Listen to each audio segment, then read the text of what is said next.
모두 경악하고 말았습니다. 한국을 단지 작은 나라로만 여겼던 사람들이 이것에 대해 알게 되고 충격을 받았는데요. 특히 한국을 중국의 속국으로 여기던 중국 유학생은 절대로 받아들일 수 없다는 입장인데요. 도대체 이것이 무엇이길래 그러는 걸까요? 그 궁금한 이야기 시작해 보겠습니다. 안녕하세요. 제 이름은 리웨이예요.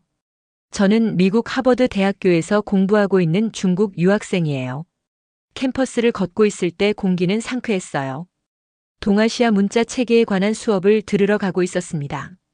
교수님이 중국 한자에 대해 이야기하는 걸 기대하고 있었어요. 제 생각에 중국 한자는 세계에서 가장 뛰어난 문자 체계였거든요.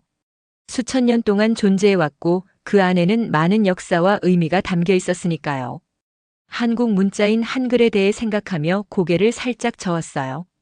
겨우 몇백 년 전에 만들어진 건데 어떻게 한자와 비교할 수 있겠어? 저는 항상 중국 한자를 자랑스럽게 여겨왔어요. 다른 어떤 문자 체계보다 더 아름답고 의미가 깊다고 믿고 있었거든요. 교실에 들어서자 이미 자리에 앉아있던 여러 나라에서 온 학생들이 보였어요. 조용히 이야기를 나누고 있는 학생들도 있었고 교과서를 읽고 있는 학생들도 있었죠. 앞쪽에 앉아있던 민지라는 한국 학생이 눈에 띄었어요.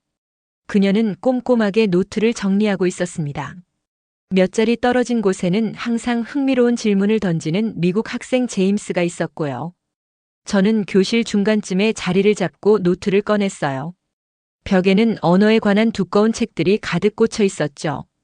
세계 각국의 문자 체계를 보여주는 지도들이 벽에 걸려 있었고요. 교실은 진지한 분위기였지만 동시에 설렘도 느껴지고 있었어요.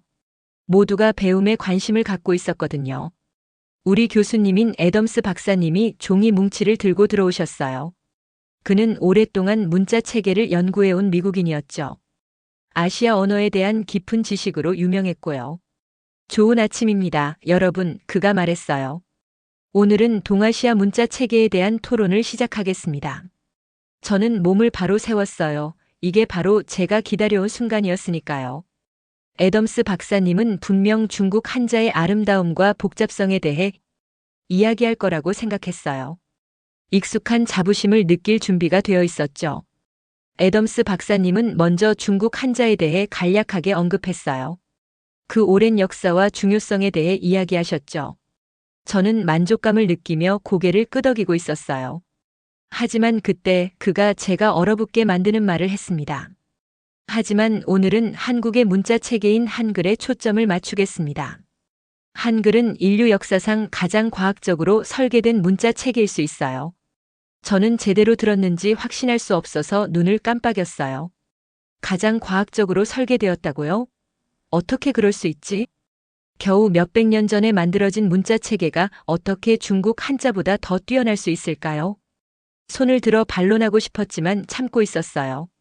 애덤스 박사님은 칠판으로 걸어가 글씨를 쓰기 시작했어요. 한글의 기본 자음과 모음을 그리셨죠. 그러면서 각 기호가 어떻게 만들어졌는지 설명하고 있었습니다.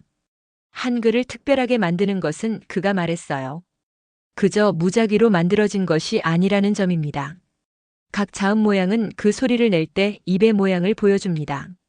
모음은 하늘, 땅, 사람에 대한 철학적 개념을 나타내고 있죠.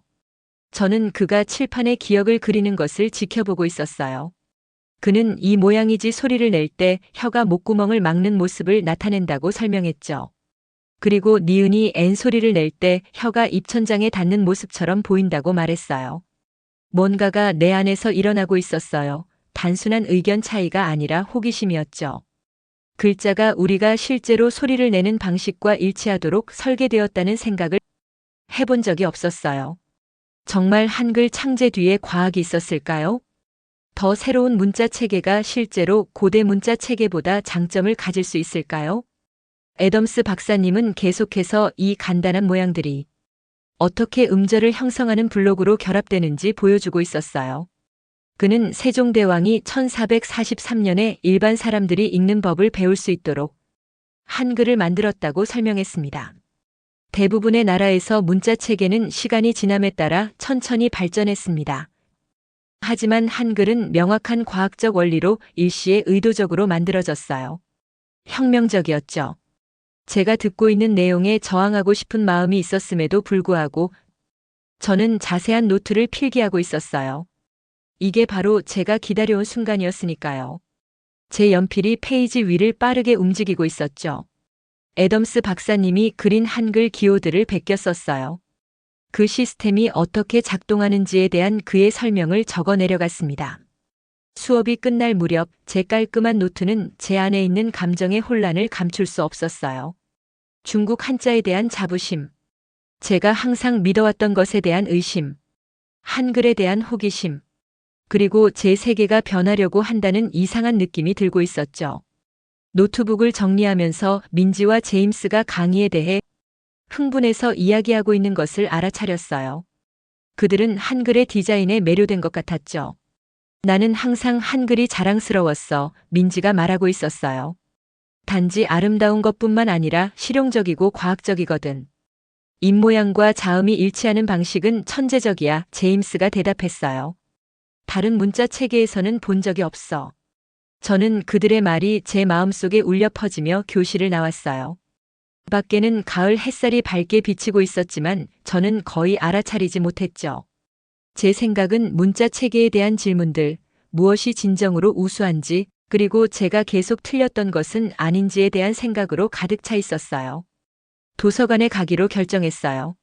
한글에 대해 더 알아볼 필요가 있었거든요. 그러면 중국 한자가 여전히 더 낫다는 것을 스스로에게 증명할 수 있을 거라고 생각했어요. 저는 동아시아 언어 섹션 근처 책상에 앉아 애덤스 교수님 수업 노트를 펼쳤습니다. 제 마음은 여전히 혼란으로 가득 차 있었어요. 어떻게 겨우 몇백 년 전에 만들어진 한글이 수천 년의 역사를 가진 중국 한자보다 더 과학적이라고 할 수 있을까요? 책장에서 한국 문자에 관한 책들을 꺼냈어요. 가장 두꺼운 책은 한글, 가장 혁신적인 문자였죠. 표지에는 예술적으로 배열된 한글 글자들이 있었어요. 애덤스 교수님이 틀렸다는 것을 증명할 정보를 기대하며 책을 펼쳤습니다. 천 몇 페이지에는 세종대왕이 1443년에 한글을 만든 과정이 설명되어 있었어요. 한글이 만들어지기 전에 한국인들은 글을 쓰기 위해 중국 한자를 사용해야 했다고 했죠. 이것은 수년간의 교육비를 감당할 수 있는 부유한 사람들만 읽고 쓸 수 있었다는 뜻이었어요. 대부분의 일반 사람들은 글을 읽을 수 없었던 거죠. 살짝 눈살을 찌푸렸어요. 그런 점은 생각해 본 적이 없었거든요. 중국 한자는 배우는데 여러 해가 걸리죠. 어린 시절부터 한자를 공부해온 저조차도 아직 모든 한자를 다 알지 못하고 있었으니까요. 책에는 입모양 그림과 함께 한글 자음 도표가 나와 있었어요. 자음 기역은 정말로 목구멍을 막고 있는 혀 뒷부분처럼 보였죠. 자음 니은은 혀가 입천장에 닿은 모습과 비슷했고요. 그리고 미음은 닫힌 입술의 간단한 윤곽이었어요. 제 손가락이 페이지 위의 모양을 따라 움직이고 있었어요. 이건 제가 중국 한자에 대해 배운 것과는 달랐죠. 중국 한자는 사물의 그림으로 시작해서 시간이 지남에 따라 발전했어요. 하지만 한글은 인간의 입에서 소리가 만들어지는 방식을 기반으로 의도적으로 설계된 거였어요. 마치 과학적인 발명품 같았죠. 그래도 저는 한글이 더 좋을 수 있다는 것을 받아들일 준비가 되어 있지 않았어요. 중국 한자는 더 깊은 의미가 있어 혼잣말을 하고 있었죠. 각 글자는 이야기를 담고 있고 고대의 지혜를 전달하고 있으니까. 몇 시간 동안 책을 읽고 메모를 하며 머릿속으로 책과 논쟁을 벌이고 있었어요. 도서관 창문 밖 하늘은 파란색에서 주황색으로 다시 짙은 파란색으로 변해가고 있었죠. 다음 날 수업에서 애덤스 교수님은 한글에 대한 강의를 계속하셨어요. 그는 모음이 철학적 개념을 바탕으로 했다고 설명했죠. 천은 하늘, 지는 땅, 있는 사람을 나타내고 있었어요. 이 간단한 모양들을 조합해 한글은 필요한 모든 모음 소리를 만들 수 있었죠. 평소에 거의 하지 않던 일이었지만 제가 손을 들었어요. 네, 리웨이.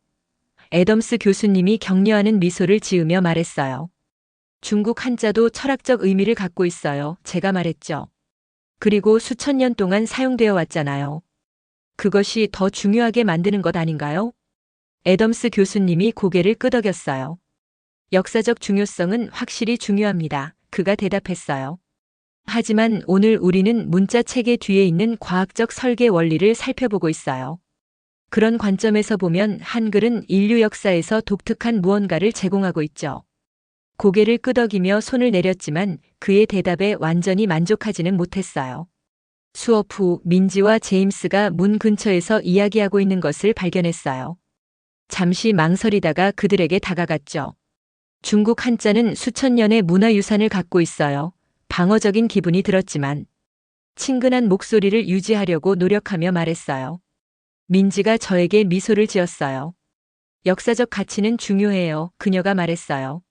하지만 한글은 그냥 만들어진 게 아니라 목적을 가지고 설계된 거예요. 세종대왕은 모든 사람이 읽고 쓸 수 있기를 원했거든요. 제임스는 한글의 논리적 구조 덕분에 컴퓨터와 스마트폰에서 잘 작동한다는 이야기를 덧붙였어요. 저는 여전히 의심스러웠지만 호기심이 생기기 시작하며 듣고 있었죠. 그날 저녁 캠퍼스 내 한국문화센터를 방문했어요. 밖에는 한글 입문 워크숍 안내가 있었죠. 한참 동안 그 포스터를 바라보고 있었어요. 한편으로는 더 알아보고 싶었지만 다른 한편으로는 한글이 장점이 있을 수 있다고 인정하면 제 문화적 자부심을 배신하는 것 같은 느낌이 들고 있었죠. 제가 생각에 잠겨 서 있는 동안 애덤스 교수님이 지나가셨어요. 워크숍에 참석할 생각인가요? 그가 물었어요. 아마도요. 저는 아직 한글이 그렇게 특별하다고 확신하지 못하고 있어요. 애덤스 교수님은 반론을 제기하지 않았어요. 대신 그는 제 마음에 남는 말을 했죠. 진정한 학자의 표시는 이미 믿고 있는 것을 방어하는 것이 아닙니다. 새로운 증거를 고려하고 필요할 때 마음을 바꿀 의향이 있는 것이죠. 세종대왕은 문제를 보았기 때문에 특별한 지도자였어요. 그래서 전통에 집착하는 대신 과학적인 해결책을 만들어냈어요. 그날 밤 기숙사 방에서 한글 워크숍 전단지를 중국어 교과서 옆 책상 위에 올려놓았어요. 복잡한 중국 한자와 단순하고 체계적인 한글 형태의 대조가 제가 고민하고 있는 모든 것을 보여주는 것 같았어요. 연필을 집어들고 기본 한글 자음을 써보려고 했어요. 기역, 니은, 디귿, 리을. 그 모양들이 명확한 의미를 가지고 있어서 놀라울 정도로 기억하기 쉬웠어요. 애덤스 교수님이 추천한 책의 페이지가 손끝에 차갑게 느껴지고 있었어요. 이 기호들이 어떻게 함께 작동하는지 읽으며 정말 우아하고 체계적이라고 느꼈어요. 중국 한자가 우수하다는 제 확신이 잠시나마 흔들리고 있었어요. 내일 워크숍에 참석하기로 결정했어요. 한글이 더 낫다고 확신해서가 아니라 진정한 학자는 판단을 내리기 전에 철저히 조사해야 한다고 생각했기 때문이었죠.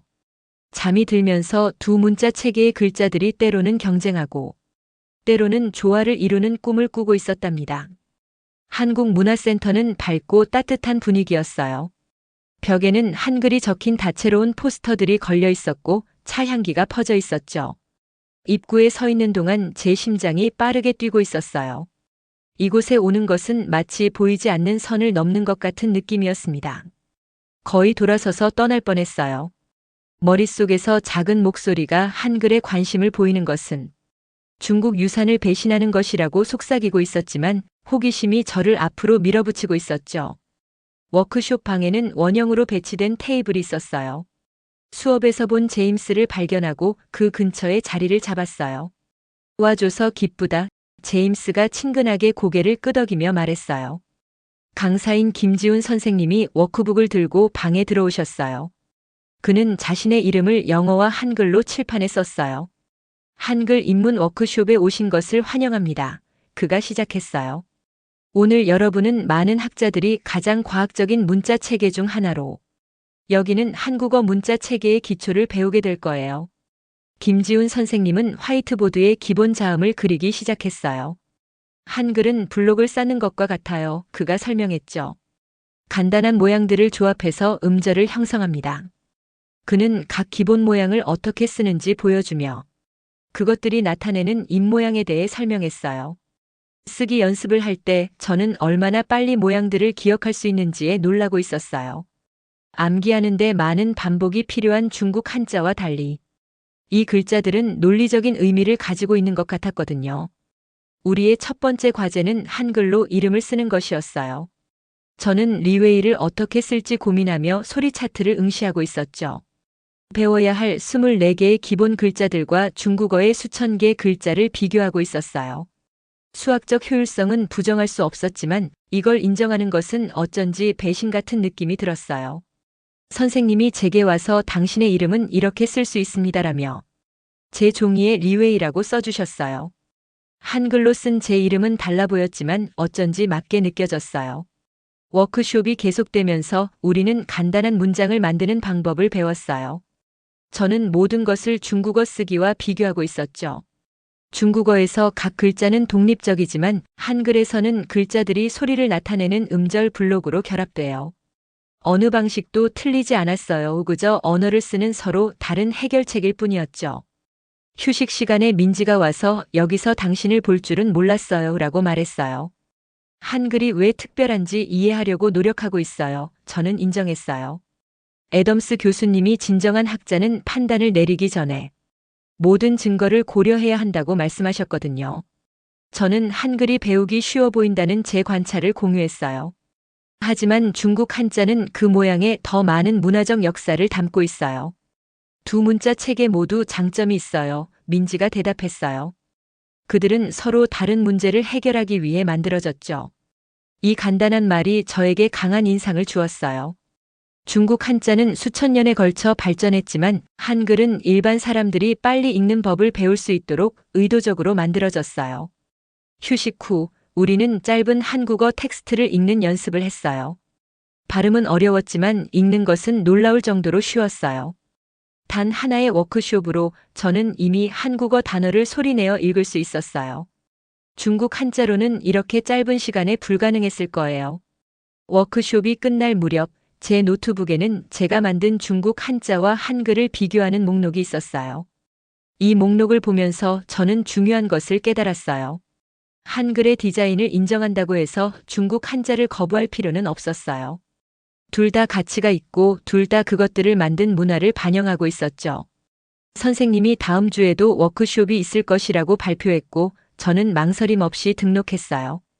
캠퍼스로 걸어가면서 워크숍 초반에 느꼈던 내적 갈등은 이제 새로운 것으로 변했어요. 정확히 수용은 아니지만 열린 마음이었죠. 기숙사 방에 도착해서 저는 한글 워크북을 중국어 교과서 옆에 놓았어요. 처음으로 저는 그것들을 경쟁자가 아니라 같은 과제에 대한 서로 다른 접근법으로 보고 있었죠. 언어를 눈에 보이는 형태로 담아내는 것. 발표 전날 밤 저는 잠을 이루지 못하고 있었어요. 학생 동아리에서 제게 동아시아 문자 체계에 대해 발표해달라고 부탁했거든요. 한 달 전만 해도 저는 중국 한자와 그 중요성에 대해서만 이야기했을 거예요. 하지만 지금 제 발표 노트에는 중국 한자와 한글이 모두 포함되어 있었죠. 저는 과학관 근처 벤치에 앉아 있었어요. 노트는 옆에 펼쳐져 있었고 시원한 밤바람에 종이가 살살 흔들리고 있었어요. 내가 정말 지키려는 건 뭘까? 어둠 속에서 혼잣말을 하고 있었어요. 그때 진실이 갑자기 저를 때렸어요. 저는 중국 한자를 보호하고 있던 게 아니었어요. 저는 제 자신의 편안함, 항상 믿어왔던 것을 믿는 안전함을 보호하고 있었던 거죠. 한글의 장점이 있다고 인정하면 어쩐지 제가 덜 중국인이 되고 제 유산과의 연결이 약해질까봐 두려워하고 있었어요. 하지만 그건 사실이 아니었어요. 한글의 똑똑한 디자인을 인정한다고 해서 중국 한자에서 무언가를 빼앗는 것이 아니었죠. 둘 다 각자 다른 방식으로 같이 있을 수 있었어요. 몇 주 만에 처음으로 제 마음이 맑아지는 느낌이었죠. 발표에서 무슨 말을 하고 싶은지 알게 되었어요. 다음 날 동아리 방은 사람들로 가득 차 있었어요. 여러 나라에서 온 학생들이 의자 열에 앉아 있었죠. 뒤쪽에 민지와 제임스가 격려하는 미소를 지으며 앉아 있는 게 보였어요. 애덤스 교수님도 들으러 오셨더라고요. 손이 약간 떨리고 있었지만 저는 깊게 숨을 들이마시고 시작했어요. 오늘 저는 두 가지 놀라운 문자 체계에 대해 이야기하려고 합니다. 중국 한자와 한국의 한글이요, 제가 말했어요. 제 목소리는 말할수록 더 힘이 실리고 있었죠. 둘 다 특별하지만 서로 다른 방식으로 특별해요. 저는 고대 중국 한자의 슬라이드를 보여주면서 그 아름다움과 역사를 설명했어요. 각 글자가 이야기를 담고 있고 우리를 고대의 지혜와 연결시켜준다고 이야기했죠. 방 안에 중국 학생들이 자부심을 가지고 고개를 끄덕이고 있었어요. 그런 다음 한글로 넘어갔어요. 저는 칠판에 기본 자음을 그리면서 각 모양이 그 소리를 낼 때 입의 위치를 어떻게 보여주는지 설명했어요. 세종대왕은 1443년에 일반 사람들이 읽는 법을 배울 수 있도록 한글을 만들었어요. 그 전에는 한국인들이 중국 한자를 사용해야 했는데 이를 배우는데 여러 해가 걸렸어요. 대부분의 사람들은 전혀 읽거나 쓸 수 없었죠. 저는 한글이 어떤 한국어 단어든 쓰기 위해 단지 24개의 기본 모양만 필요하다는 걸 보여주었어요. 이 모양들이 어떻게 음절 블록으로 결합되어 일단 시스템을 알면 단어를 쉽게 읽을 수 있게 하는지 시연했죠. 한글을 놀라운 것으로 만드는 건 단지 과학적 설계뿐만이 아니에요. 특정 문제를 해결하고 사람들을 돕기 위해 왜 어떻게 만들어졌는지 정확히 알고 있다는 점이죠. 그 기록된 의도성은 문자 체계 역사에서 독특해요. 말하면서 저는 더 이상 배운 것을 단순히 반복하고 있지 않다는 걸 깨달았어요. 모든 말이 진실되고 진심에서 우러나오는 느낌이었어요. 제가 끝마쳤을 때 방은 박수로 가득 찼어요. 학생들이 생각이 담긴 질문을 했고 저는 모르는 것까지 정직하게 대답했어요. 발표 후 몇몇 학생들이 저와 이야기하러 왔어요. 일본 학생은 히라가나가 한글과 어떻게 비교되는지 토론하고 싶어 했고 한미국 학생은 중국 한자 배우는 것에 대해 물었어요. 저는 더 이상 하나의 시스템이 다른 것보다 좋다는 걸 증명할 필요성을 느끼지 않았어요. 그날 오후 늦게 민지, 제임스, 그리고 저는 캠퍼스 근처 카페에 앉아 있었어요. 황금빛 햇살이 창문을 통해 들어와 우리 얼굴을 따뜻하게 비추고 있었죠. 우리는 이제 서로 다른 문자 체계가 아이디어를 나누고 있었어요. 연구 프로젝트를 해볼까 생각 중이에요. 차를 저으며 그들에게 말했어요. 서로 다른 문자 체계가 어떻게 컴퓨터와 스마트폰에 적응했는지 연구하고 싶어요. 좋은 생각이네요. 제임스가 말했어요. 일부 문자 체계는 다른 것보다 기술과 더 잘 맞을 거예요. 한글은 체계적인 설계 덕분에 키보드와 잘 맞아요. 민지가 덧붙였어요. 하지만 각 시스템이 자기만의 해결책을 찾았을 거라고 생각해요. 저는 고개를 끄덕이면서 제 관점이 어떻게 바뀌었는지 생각하고 있었어요.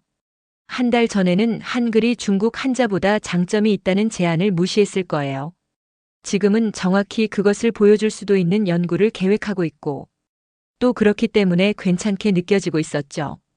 다음 날 아침 저는 이 여정이 시작됐을 때 저를 둘러싸고 있던 가을 나무들 사이로 수업을 향해 걸었어요. 빨간색과 금색 잎들이 이제 더 아름답게 보이고 있었죠.